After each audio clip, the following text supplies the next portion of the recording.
thing. Would that be the strongest Devon ever? Oh, or yeah. Maybe we didn't have a chance to talk, and you told me you did your preparation for Levan's match. Yeah. Can you explain to me the training preparation For Levan? Yeah. Yeah. Because you told me, oh, you're gonna like this, and we never had the talk. We never talked about it. No. Okay. So. What? How long? When it started? What was the plan? Yeah. Okay. So here's the thing with Levan, and I'll say that, you know, looking back, it's easy to look back and say, okay, I did it a bit wrong. But you know, it was working. It's just that he just broke me. But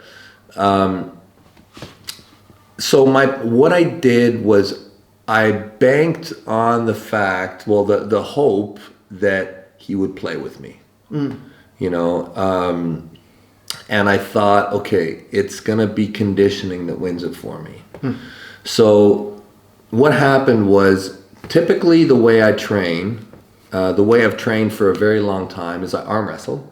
I arm wrestle very hard. And then I'll do arm wrestling exercises on normally the days that I don't arm wrestle on the table. This is and everything's right hand. It's Way of the Giant Pumpkin, and that's it. So I focus on very simple motions. You know, rising, rolling, and cupping are a part of basically every single workout session that I do, to some variation, whether it's through multi-spinner or, you know, wrist max, or, you know, your standard thick grip spinner, or your belt pronation with any grip you want, or So you would change the exercise, but you stay on the fundamentals over and over and over and over.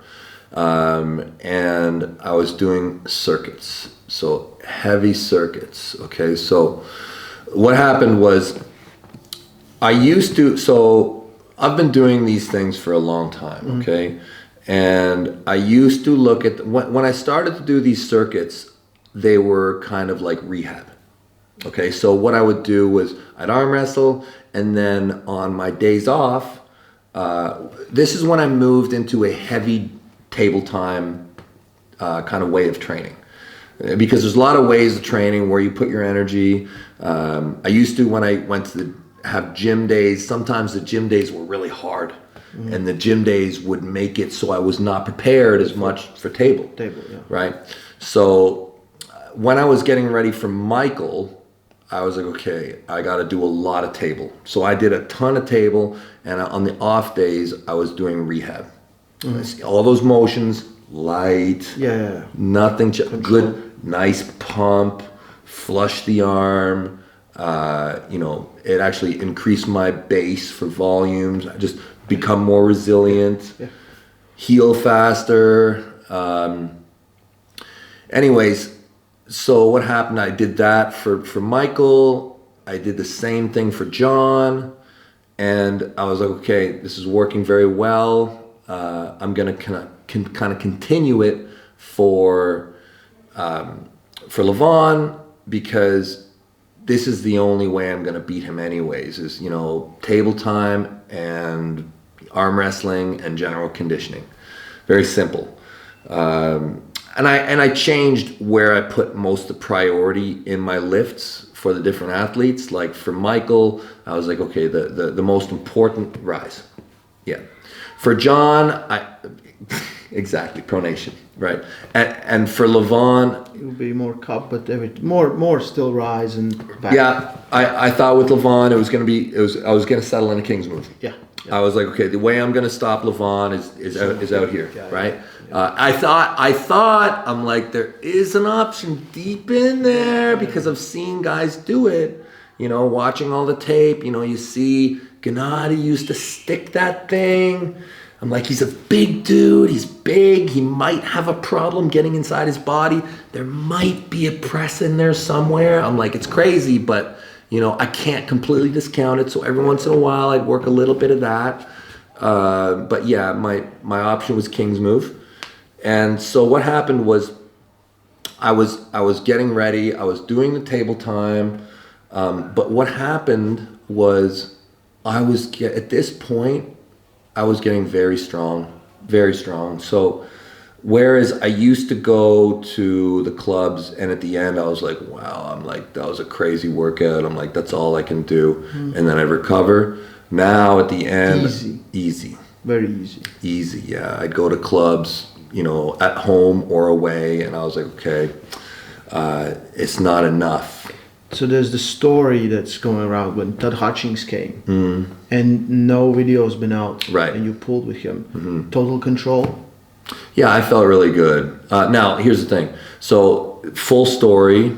So Todd had a very challenging 2-on-1 that day. He had Pork Chop and he had Brian DeZormo. Yeah. Okay. Both those guys at that time, I'd say Todd would have easily beat. But it's very hard to arm wrestle two people that are fresh. Yes. It's very difficult. Yeah. People don't think that it's not really 1+1. No. It's much more difficult to face two active metabolisms, you know. So he had a hard match at the beginning where I don't want to say he was tested, but he definitely, you know, probably got to that red line, you know, which is hard to recover from. Yeah. As soon as the seminar was done, I got on the table, stayed on the table. I was probably on the table for about an hour and a bit. And I know that he was out working as well, okay? He probably didn't stay on the table quite as much, but, you know, he was very likely more beat up than I was, even after an hour of pulling. Nobody taken me to that threshold. So he came over and we set up a bit. We got in the strap, and yeah, I was fine. All aspects, or? Yeah, so I opened outside. Yeah. And then I went in, and yeah, I was fine. Full control. Yeah, I'm fine. But this, I am fully aware that this is practice. Of course, yeah. But still, you know, at that time, I felt fine. Because I asked Todd, he felt ridiculously good. Well, the thing is so, I mean, we had a match before, and since we practiced, Todd was lighter and I was heavier. Yeah. So whatever we wore in the match before, probably it had spread probably a little bit. Yeah. So I knew I was strong. So things like that made it so that I knew that the table time was not enough. So what I started to do was my rehab sessions started to become very aggressive. So I was doing all the same stuff, but the weights started to get heavier and heavier, to a point where I was doing like 2 workout sessions, and then I'd go to practice, and practice would still be light. So I would have 2 very hard sessions in a day, still go to practice. Practice was probably the easiest part of the thing. Would that be the strongest Devon ever? Oh, or yeah. Maybe pre-surgery? That's the thing. I mean, when it comes... Different, but yeah, I have no doubt that this guy who was there with Levan would have defeated a younger guy. Even though, look, the young guy was fast, flexible, resilient, all those things, like probably a bit sharper mentally. But the thing is, experience-wise, I'm harder to deal with. I've been arm wrestling longer. My strap game has changed, and the strength is there. Like the fundamentals of strength probably have increased for that peak. But you always think you're the best ever. I mean, that's arm wrestling mentality. It's like I'm the best. But sometimes, like, there are things you cannot hide from yourself. If you go on a practice table and you've been training real hard and you start losing or not feel that great with the guys that you usually beat, you know you're not your best. Yeah. But when it's the opposite, that's the only measurement tool. I mean, and only you know. My memory is terrible. It's really bad. In 2008, I was very strong. Yeah. I was very strong. Like, I was young. I was healthy. It was before surgeries. Yeah. I remember flame. Different. Yeah. Anyways, but either way, it's a bad dude. It's a very bad dude who showed up that day. The weights I was using, so I would go like really heavy through fundamental movements, one after the other, for about a normal set was like 2 minutes or so, maybe 2 and a bit minutes of extremely hard activity. Okay, I'd stack like 4 to 6 exercises, bang, bang, bang, bang, bang, and then increasing your baseline. So yes. what is normal for you? Well, normal for me, I mean, when it comes to weight numbers.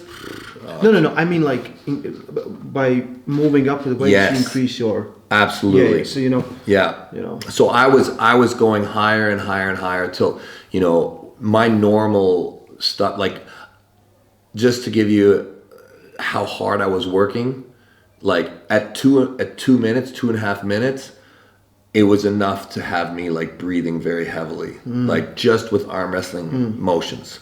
Okay. And then I'd sit, I'd recover, and normally I was not sticking to the structure of you know, minute and a half between rounds. I was not. I would take more time. I would take like 5-7 minutes sometimes, and I'd go up and I'd do it again. 6 rounds normally, 6 rounds, and they were hard and heavy, and all just arm wrestling motions.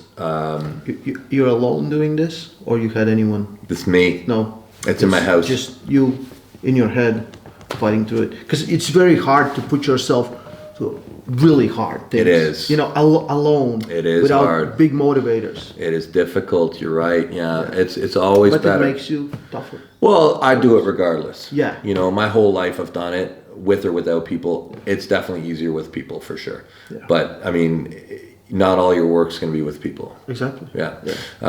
You know, and that's why, you know, arm wrestling club training has always been my favorite, because it's so much easier to work hard and do your best around people. Yeah. But I think there's a lot of power finding motivation in motivation, where you motivate yourself, where you don't need, you know, outside motivators. Yeah. I kind of feel like, because eventually you're still going to be alone on that table. Yeah. And you need to have that will, but there's no music playing. There's no one, you know, kind of you're pushing to where you know the numbers are. You're there to put the limits. Yeah. Yeah. Yeah. That's awesome. I mean, that's my life. I mean, so much of my life is that. Yeah. I mean, when I'm 47, when I look back, I mean, my entire life has been about, you know, trying to push my strength, trying to push my performance. And so much of it has been in the sport of arm wrestling. I mean, the climb to Levan, which I can define really as starting in 2017, right? Like, so when the WAL failed in 2017, and I was like, okay, I'm done with the weight class. I'm going after the super heavyweight crown again. You know, 2018, WAL, 19, 20, COVID. And then after COVID, it went even more, right? So I think that time off for everyone kind of was really good. it was interesting time when we returned in Dubai, you know, it got real. I remember when I saw you, and I was picking Todd as the favorite. Yeah. And then I saw you, and you look confident. I was like, "How you are? Like, no pain, nothing." Yeah. I was like, "Oh my God, this is gonna turn. This is gonna turn." Yeah. And it was That was an interesting time in my life. And right? I remember because we had the same conversation a year ago in Norway, and you're like, "Nah, I don't think so." Yeah. It's like, I might have fun with these guys. Yeah. Well, it's funny how things can change, right? Yeah. That's the thing. I mean, when you're an arm wrestler, you know, I don't even want to say when you're an arm wrestler. When, you know, I think the human experience is to try again. Yeah, always. Yeah. Right? Yeah. So, I mean, we have these desires, we have these things that we enjoy doing. You try and do them, you try so hard, you might succeed, but eventually you'll fail. Yeah. You know, no matter who you are or what you're trying to do, eventually you will hit a fail point, and you'll probably try again. Yes. At some point. Pretty stubborn. Most people humans are really stubborn. Really stubborn, right? You might take a year off or so, but yeah. So I mean, in 2000, when King of the Table started, that was a really hard push for me, from Michael to John and then to Levan. Yeah. It was awesome.